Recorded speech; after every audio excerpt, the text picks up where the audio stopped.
formal function asidi ahanbagi formal function asida ekoi sansthan asina haraw hajar tamda haraw yabilaktiba formal function asida mimoinam gacharabada Sri Sinam Dhananjay Singh, Indian Forest Service retired. Sri Dingthaujam Muni Singh, Zonal Director, ICCR Ministry of External Affairs, Government of India, Northeast Region Committee. Sri and Diken Singh, Sangeet Natak Academy Awardee, Director, Formal Function Committee, President, Chief Guest Committee, Guest of Honors of Benamata, Sijil Langzari Bagi Tarafdagi, Walumna Gachari.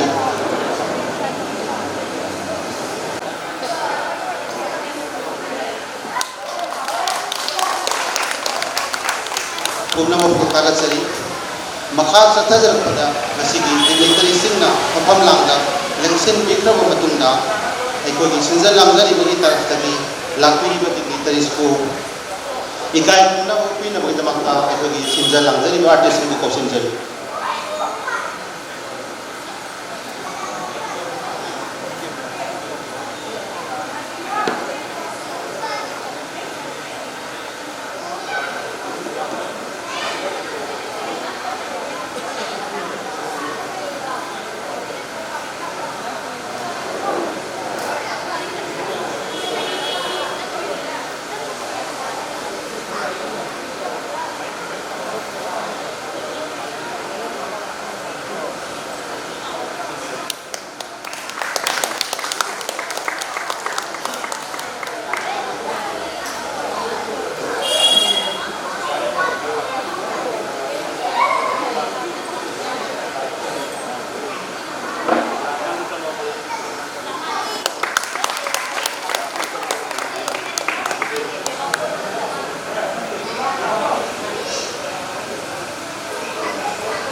Foundation Day come new production of the Calyptus Artists Association asidi yai fa nabagdamakta ay koigi may asi sukat pilan nabagdamakta asidi dignitaries ki pamam lang election ba kay kumnadariba President Chief Guest and Guest of Honor bu mamang tatalengkat pilana asidi kauramasi hawag bagi mayrado sukat pinabagitan jalo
Kumna mapubukan na taga-pagkundok sari kasi taurama sige maka sa tajar ko ina sige the 14th Foundation Day come new production di keynote address pipi na bagin mata sansthan na sige president mo bilaba kay kumna dari ba Guru Rajkumar Ratan na sige function na sige Manila na welcome address amadi keynote address pipi na mata stage tak ka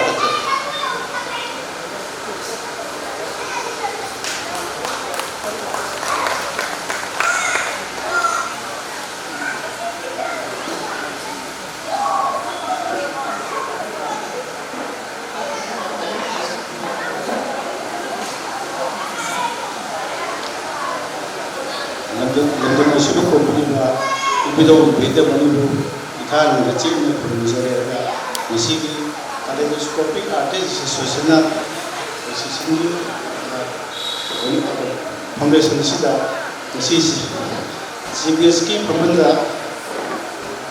Pacific Pamanda Visibiliba, Sinam, that new budget, Sinam, then we sing, then for us, Abyss Detail, Buta Kataram, Soberana, Nishuda,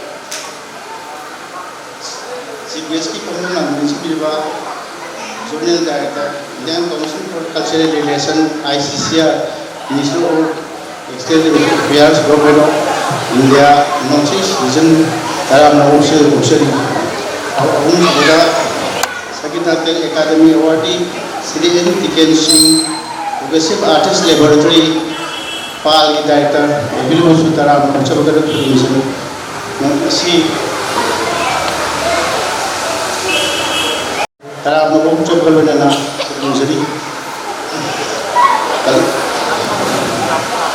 Kaleidoscopic Artists Association na chahi kya ichang sina mafam Bharat Sarkar ki makhada awareness kaya tawuna mafam kuding chatuna program chataduna lai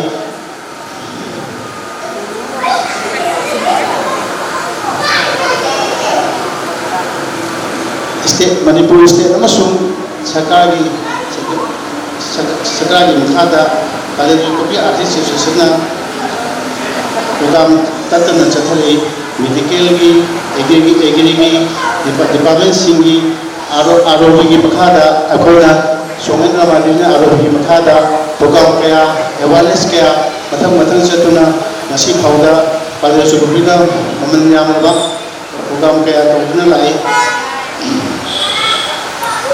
Kaleidoscopic Association ki kanoto akoina angang singsi awal ni angang singsi bo akoina hoji angang sing tapi ba akong lagi hawda tapi kawa na suro na angang sing class ama hangduna hoji sathari hoji tu Sunday ga Saturday kuki akoi Kaleidoscopic ki rehearsal hol su hoji ki Atom saja program cetat benar lain masih harga mentang masih terus menjadi.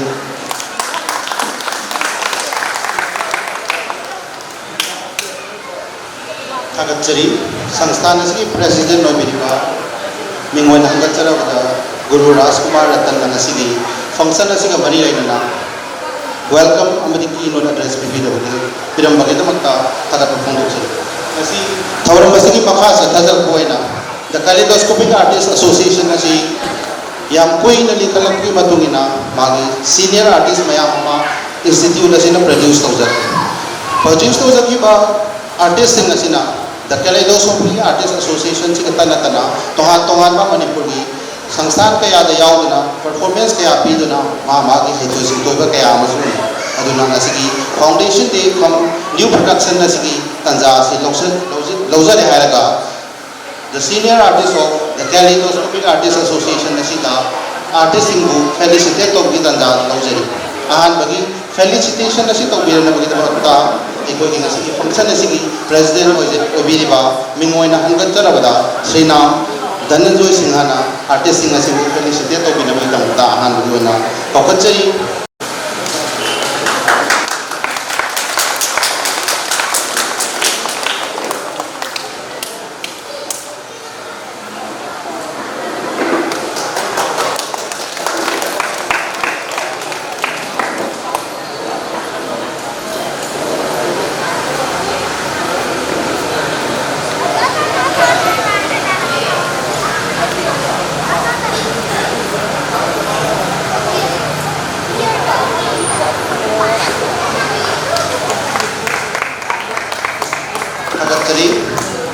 matang isu presiden na tumak pibi na bagita matang presiden to tumak haijagi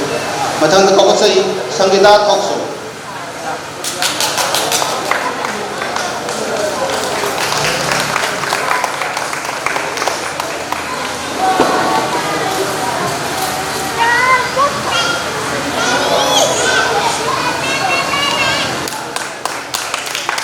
mathang asidu president na dumak tawinabaginamakta kaukatsari Hamo Vidyalakshmi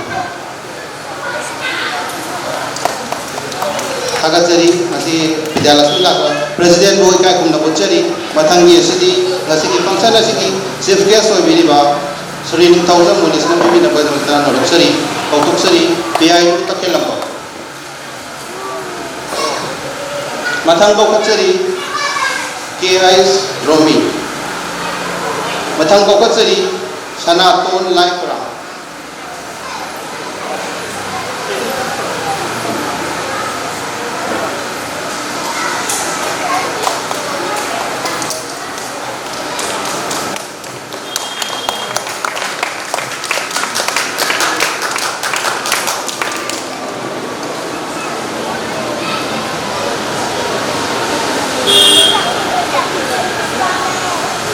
matanggi asidu akai chief guest na bibina baginamakta kaukatsari Okram Robikanta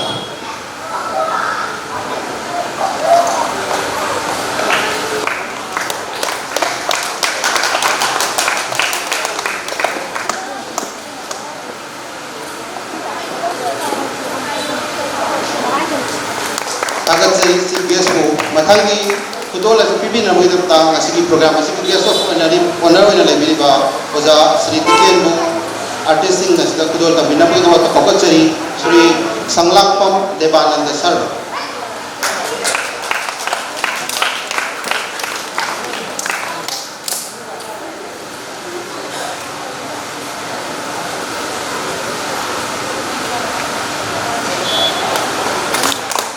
Hagatsari mathangi asidu ikoni guest of honor bibina baginamakta kaukatsari S. Damu Sharma Laktri hai bahibira puna Hagatsari ngasigi guest of honor na artist sing ngasibu felicitate to biramba makha sathajak ko ina function nasiga mari lainana guru bandana guru dakatsa ba isai sai hokara present to winan gi namata ka pachari ngasigi isai da moirangtem PI devi moirangtem puja devi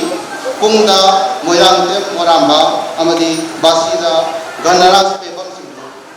stage tak kakat pilapuna nasigi guru bukru jaba isai se ho